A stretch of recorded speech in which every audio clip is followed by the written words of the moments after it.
नमस्कार मेरे प्यारे साथियों, मैं बीके सिंह आप सभी का आपका अपना यूट्यूब चैनल बीटी पे एजुकेशन पर स्वागत करता हूं। मेरे प्यारे साथियों, मैं कक्षा 10वीं का अध्याय 8 लेकर आया हूं, त्रिकोणमिति। यह इसका पार्ट 3 है। यदि आपने पार्ट 1 पार्ट 2 नहीं देखा है तो उसे जरूर देखें। देखिए, मैं समकोण त्रिभुज की चर्चा करता हूँ। समकोण त्रिभुज,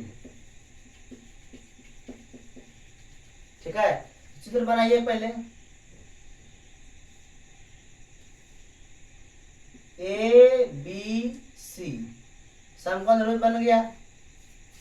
तो यहाँ देखिए, आर्यभट्ट ने त्रिकोणमिति में समकोण त्रिभुज को ही लिया। लेने का मूल कारण था कि समकोण त्रिभुज एक कॉन्सेप्ट है।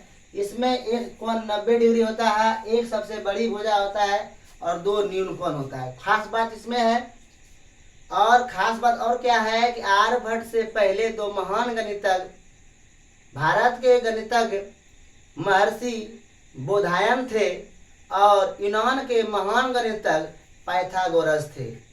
इन्होंने इन थ्योरम को सबसे पहले सिद्ध किया। सबसे पहले बोधायन ने 800 ईसा पूर्व में सिद्ध किया कि सबसे बड़ी भुजा का वर्ग शेष अन्य दो भुजाओं के वर्गों के योगफल के बराबर होता है, यदि उस त्रिभुज का ये कोण 90 डिग्री हो तो।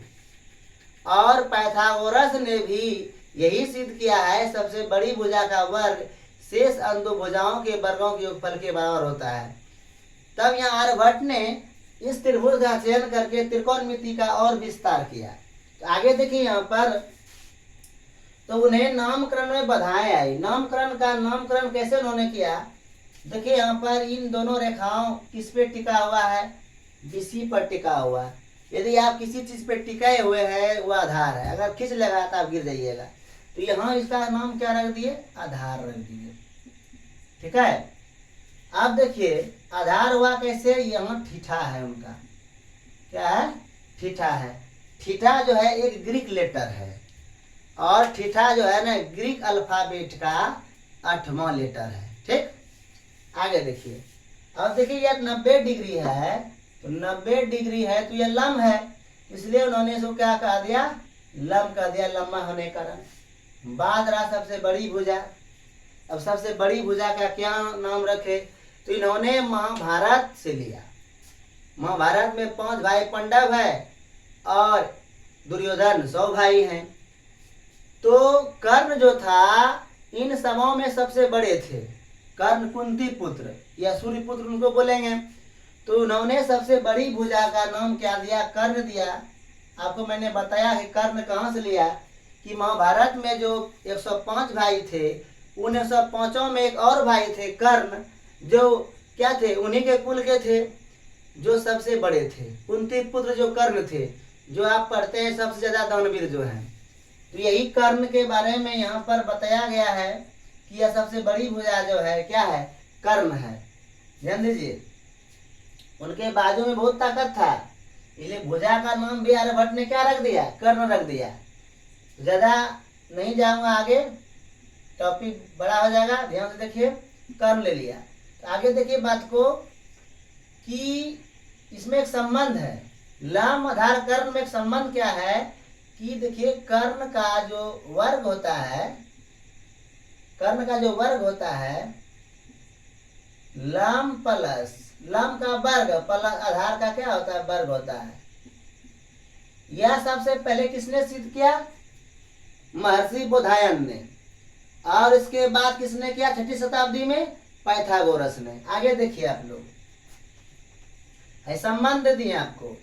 आगे बात क्या है, यहां पर देखिए आप AB को आप क्या बोलेंगे? लंब। और लंब को अंग्रेजी में क्या बोलते हैं? परपेंडिकुलर। परपेंडिकुलर। आगे देखिए, BC को आप क्या बोलेंगे? आधार। अंग्रेजी को क्या बोलते हैं? बेस बोलते हैं, ठीक है। और AC को आप क्या बोलेंगे? कर्ण, जिसको आप क्या बोलते हैं अंग्रेजी में? हाइपोटेनियस। मेरे साथ ये हो, परपेंडिकुलर का पहला अक्षर P है, इससे संकेत क्या हो गया? P।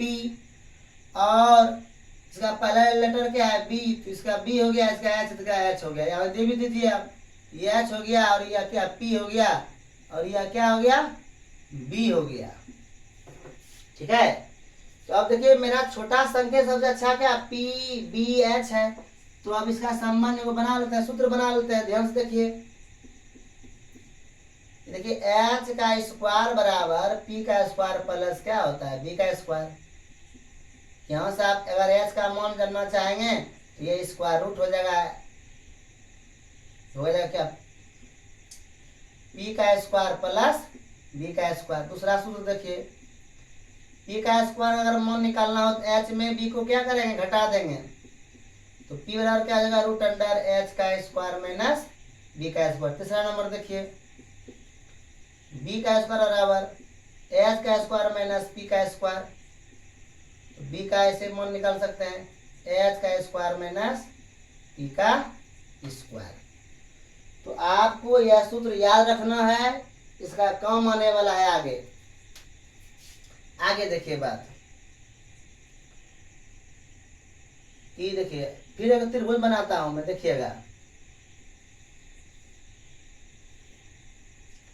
ए बी सी ले लिया, इस कोण को थीटा मान लिया, और इसको मैंने क्या मान लिया अल्फा।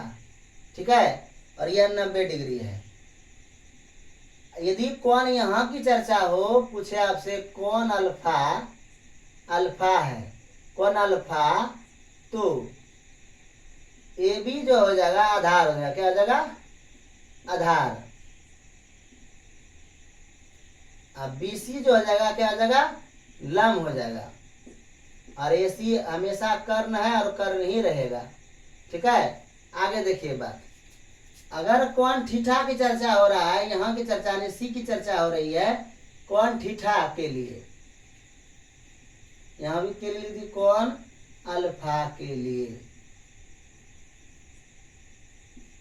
ठीक है, तो यहाँ पर देखिए क्या हुआ, ए बी जो इसका हो गया लंब हो गया, क्या हो गया लंब हो गया, अब बी सी क्या हो गया आधार हो गई, और कर्ण हमेशा कर्ण है। ठीक है, यह कभी नहीं बदलता, ध्यान रखिए, ये दोनों बदल सकता है, थीटा बदलने पर यानी कोण बदलने पर। यदि कोण यहाँ है तो इसके सामने वाला लंब, यदि कोण यहाँ इसके सामने वाला यहाँ लंब, और जहां की चर्चा और ये कौन सी तो यही आधार है, कौन है तो यही आधार। तो सीधा समझिए कि कौन के बारे में पूछ रहा है, उसके संलग्न वाली भुजा जो होगी वह आधार होगी, और उसके सामने वाली जो भुजा होगी वह लंब होगी, और 90 डिग्री के सामने वाली भुजा को कर्ण कहते हैं। किसी भी परिस्थिति में कर्ण कभी नहीं बदलता, ये आप ध्यान रखिएगा। आगे देखिए,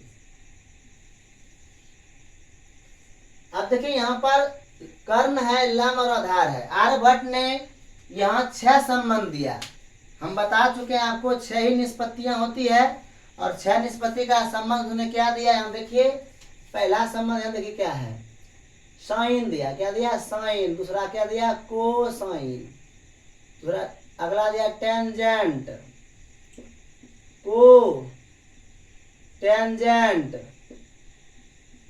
सेकेंड, को सेकेंड। देखिए यहाँ पर 2 2 4 2 6 निष्पत्ति दिया। जब यह नामकरण किया गया कि 6 निष्पत्तियां होता है, बोला इसका संक्षेप नहीं हो सकता है, तो इसका संक्षेप नाम दिया क्या साइन दिया, जिसका साइन का संक्षेप नाम साइन, कोस का संक्षेप नाम कोस, टेंजेंट का टेन, कोटेंजेंट का कोट, और सेकेंड का सेक हुआ, को सेकेंड का कौसेक हुआ। इसका यह संक्षेप रूप है। ध्यान दीजिए, साइन को हिंदी में जया बोलते हैं, कोसाइन को हिंदी में अजया बोलते हैं या कोजिया बोलते हैं। टेंजेंट को हिंदी में टेंजेंट को हिंदी में स्पर्शजया बोलते हैं, को टेंजेंट को हिंदी में कोटि स्पर्शजया बोलते हैं, या बोल सकते हैं इसको व्यू स्पर्शजया, और सेकेंड को हिंदी में छेदक दया बोलते हैं या व्यू दया बोलते हैं। को सेकेंड को हिंदी में बोलते हैं कोटि छेदक दया या व्यू दया। तो अब ध्यान दीजिए, सारा खेल इस थीटा पर है, यानी सारा खेल क्या है थीटा पे है। यह मुखिया का कार्य किया यानी इसके सामने हुआ, तो इसके सामने यानी थीटा के सामने, यानी इसी की वजह से यह आधार और यह लंब है, इसलिए ठीठा के अनुसार से, यानी ठीठा सम्मुख है इसलिए हर जगह ठीठा लगा दीजिए, ठीठा। ठीक है, तो ध्यान दीजिए साइन थीटा बराबर उन्होंने संबंध क्या बोला, इसका सूत्र क्या दिया उन्होंने, लंब बटे क्या बोला, कर्ण। लंब बटे क्या बोला, कर्ण। इसको क्या दिया संबंध, आधार बटे कर्ण। या क्या संबंध दिया, लंब बटे कर्ण। ये दिया आधार बटे, सॉरी इसका आधार बटे, लंब बटे आधार दिया था, इसका आधार बटे लंब। और यह संबंध है कर्ण बटे आधार का, कर्ण बटे आधार, और यह है कर्ण बटे लंब। ठीक है, संक्षेप नाम क्या है, ध्यान से देखिए, P by H, B by H, P by B, और B बाय पी, और H बाय बी, और H बाय पी। ठीक है, इसका ट्रिक देखिए क्या है, संक्षेप में याद करने का। पंडित बद्री प्रसाद हर हर बोले, पंडित बद्री प्रसाद हर हर बोले, कहने मतलब है कि P by H, P by H, B by H, B by H, P by B, P by B. ध्यान से देखिए, यह क्या हो गया, यह साइन हुआ, साइन थीटा सूत्र हो गया, ये क्या हो गया, कॉस थीटा का, ये क्या हो गया, टेन थीटा का। मेरे प्यारे साथियों, यह संक्षेप है, यदि आप याद रख सकते हैं रखें, नहीं तो आपको डायरेक्ट याद रख लेना है, साइन थीटा और लंब बटे कर्ण। तो पंडित भोला प्रसाद हर हर बोले, और इसको उल्टा देंगे कि हर हर बोले पंडित भोला प्रसाद। तो यहाँ उल्टा हो जाएगा, ये हो गया कौशिक थीटा, है हो गया सेक थीटा, और ये क्या हो गया, कोट थीटा। आगे हम लोग पढ़ेंगे साइन का जो उल्टा होता है वह कौशिक होता है, कोस का उल्टा सेक होता है, टेन का उल्टा कौशिक होता है। आगे क्लास हम लोग सीखेंगे, तो ध्यान से देखिए यहाँ पर, यह इसका संबंध है। आगे मैं और कुछ बताना चाह रहा हूँ, देखिए यहाँ पर कि त्रिकोणमिति का जो जनक है, त्रिकोणमिति का जनक जो है वह मूल रूप से आर्यभट्ट है। आर्यभट्ट का जन्म 476 ईसा पूर्व में पाटलिपुत्र में हुआ था, जो वर्तमान में पटना के नाम से जाना जाता है। आर्यभट्ट का निधन 550 ईस्वी में हुआ था। आर्यभट्ट गणित के महान विद्वान थे। आर्यभट्ट के अतिरिक्त भारत के महान गणितज्ञ थे बोधायन, जिसे आप पाइथागोरस प्रमेय के नाम से भी जानते हैं, क्योंकि उनके प्रमेय को इन्होंने जो है ना अलग ढंग से सिद्ध किया और अपना नाम दिया, जो उनसे ज्यादा इनका पॉपुलर हुआ, प्रसिद्ध हो गया। त्रिकोणमिति का जनक आर्यभट्ट हो गया, लेकिन कहीं कहीं आपको त्रिकोणमिति का जनक जो है ना हिप्पार्कस मिलेंगे। हिप्पार्कस बिथिनिया के नेकिया नामक स्थान पर उनका जन्म हुआ था।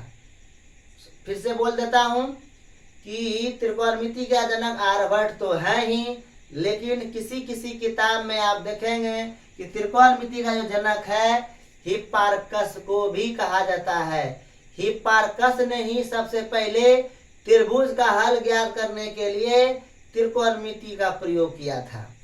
ठीक है, और पाइथागोरस का यहाँ सबसे बड़ा नियम क्या है, देखिए यहाँ पर यही संबंध जो है ना बोधायन ने भी दिया था, और यही संबंध किसने दिया था, पाइथागोरस ने भी। तो एक बार मैं इसे पुनः रिवीजन कर देता हूँ ताकि आपको जो भी कमी है दूर हो जाए। देखिए यहाँ पर देखिए समकोण त्रिभुज एबीसी है, जिसमें यह कर्ण है और यह लंब और यह आधार है। इसका मूल संबंध है कर्ण का वर्ग बराबर लंब का वर्ग प्लस आधार का वर्ग, यानी लंब को अंग्रेजी में परपेंडिकुलर, इसको शॉर्ट में पी बोलते हैं संक्षेप में, बीसी को आधार और अंग्रेजी में बेस संक्षेप में बी, एसी को कर्ण अंग्रेजी में हाइपोटेनियस संक्षेप में एस। अब देखिए सबसे मोस्ट इंपोर्टेंट क्या है कि अगर समकोण त्रिभुज में लंब दिया गया है और आधार दिया गया है, कर्ण को निकालना है तो आपको इस सूत्र को लगाना होगा। यदि आपको कर्ण दिया गया और आधार दिया गया है, लंब निकालना है तो आपको पी स्क्वायर वाला सूत्र लगाना होगा। यदि आपको एच दिया गया और पी दिया गया है तो आपको क्या करना होगा, बी वाला सूत्र लगाना होगा। एक बात और ध्यान दीजिए, यहाँ विद्यार्थी बहुत अधिक गलत करता है यदि यही त्रिभुज में अगर साइन सी पूछ दिया, मान लेते साइन सी पूछ दे और कोस ए पूछ, सॉरी साइन ए पूछ दे या साइन कोसाइन सी पूछे और साइन ए पूछे, तो घबरा जाता, कहता इसका भी लंब बटे कर्व सीधा समझता है, इसको लंब बोलते हैं, इसको आधार बोलते हैं। लेकिन ऐसा नहीं होता है, यह कोण पर डिपेंड करता है कि चर्चा ए की है तो यह हो जाएगा लंब, और चर्चा इस थीटा की है यहाँ की तो यह हो जाएगा लंब। यानी लंब और आधार आपस में बदलते रहता है, वह कोण पर निर्भर करता है कि कौन कहाँ की चर्चा हो रही है। और 90 डिग्री कभी नहीं बदलता है, 90 डिग्री सामने वाले कोण को क्या बोलते हैं हम लोग? कर्ण बोलते हैं। देखिए इसमें खास बात क्या है, लॉन्ग टर्म तो आता नहीं है, sine theta, cos theta, tan theta, cot theta, sec theta, cosec theta आपको याद रखना है। आपको हिंदी में भी बता दिया हूँ, साइन थीटा लंब बटे कर्ण हो गया, कोस थीटा आधार बटे कर्ण हो गया, टेन थीटा लंब बटे आधार हो गया, कोट थीटा आधार बटे लंब हो गया, सेक थीटा कर्ण बटे आधार हो गया, कोसेक थीटा कर्ण बटे लंब हो गया। संकेत में देखिए साइन का पी बाय एच, कोस का बी बाय एच, टेन का पी बाय बी और कोट का बी बाय पी, सेक का एच बाय बी, कोसेक का एच बाय पी।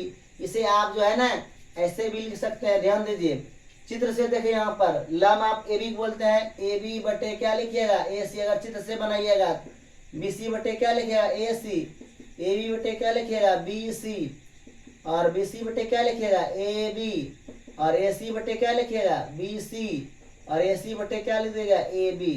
अगर चित्र की सहायता से आपको लग रहा है कि हम यह नहीं लिखना चाहते, ये भी नहीं लिखना चाहते हैं, चित्र के अनुसार से हम बनाना चाहते हैं, आप यह सूत्र को लगाएंगे, ठीक है। तो ध्यान दीजिए, अब हम लोग आगे जो सीखेंगे नेक्स्ट क्लास में प्रश्नावली 8.1 का सवाल। तो आज के लिए इतना ही। जय हिंद, जय जननी, आपका दिन शुभ हो।